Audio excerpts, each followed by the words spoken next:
கட்டட வேலையை துவங்குறப்ப முன் முகப்பு ஃப்ரண்ட் நீங்க சீட்டு அடைக்கிறதுல இருந்து 5 விஷயம் கவனத்துல ஞாபகம் வச்சுக்கோங்க. நீங்க இடம் வாங்கியிருக்கிறீங்க, கட்டட வேலையை துவங்குறதுக்கு வாஸ்து பூஜை பண்ணிட்டீங்க. அப்ப ஃபர்ஸ்ட் நீங்க செய்ய வேண்டியது, பிளான் எல்லாம் போட்டிருப்பீங்க. இன்ஜினியர் ஒர்க்கை ஆரம்பிக்கிறதுக்கு உண்டானதுக்கு முன்னாடி முன் முகப்பு ஃப்ரண்ட் நீங்க சீட்டு அடைக்கிறீங்க. அதற்கு உண்டான வாசல் ஒண்ணு சரியான உச்சஸ்தானத்துல வைங்க. கிழக்க பார்த்த வீடாக இருந்தால் ஈசானத்திலையும், வடக்க பார்த்த ஈசானத்திலையும், மேற்கு பார்த்த வீடாக இருந்தால் வாயுவிலையும், தெற்க பார்த்த வீடாக இருந்தால் அக்னிலையும். இது தலைவாசலுக்கு நேராகவே வாசல் இருக்கிற மாதிரி வைங்க. நீச்ச ஸ்தானத்துல வைக்கக்கூடாது. இது ஒண்ணு. ரெண்டாவது, ஷெட்டு போடுறீங்க, தற்காலிக ஷெட்டு, ஜாமான் வைக்கிறதுக்கு உண்டான அமைப்பு. ஸோ அப்படி அமைக்கும் போது அது எந்த மூலையில் வைப்பது சிறப்பு? ஈசான மூலை தவிர்த்து செயல்படுவது நல்லது.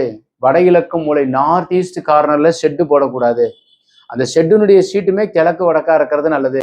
2 விஷயம் சொல்லியிருக்கிறேன்.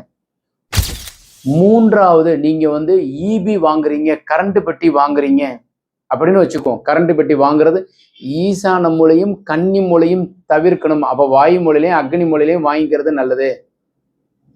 இது 3.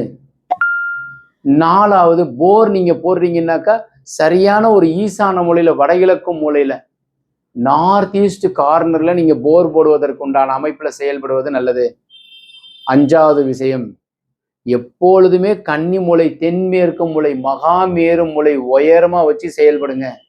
ஒரு காங்கிரீட் அமைக்கிறீங்கன்னா கன்னி மூலை வசதியா வச்சு செயல்படுறது சிறப்பு. உங்களுக்கு ஒருவேளை வரைபடம் நீங்க அமைச்சிருக்கிறீங்க அல்லது நீங்க திருத்தம் பண்ணணும்னு நினைக்கிறீங்க அல்லது புதுசா போடணும்னாக்கா, அடியன் மதுரையில இருக்கிறேன். ஸோ வரைபடம் தேவையோ அல்லது திருத்தம் பண்ணணும்னா கீழே இருக்கிற நம்பருக்கு கான்டாக்ட் பண்ணுங்க. இந்த தகவல் உங்களுக்கு பிடித்திருந்தால் லைக், ஷேர் பண்ணுங்க. வணக்கம்.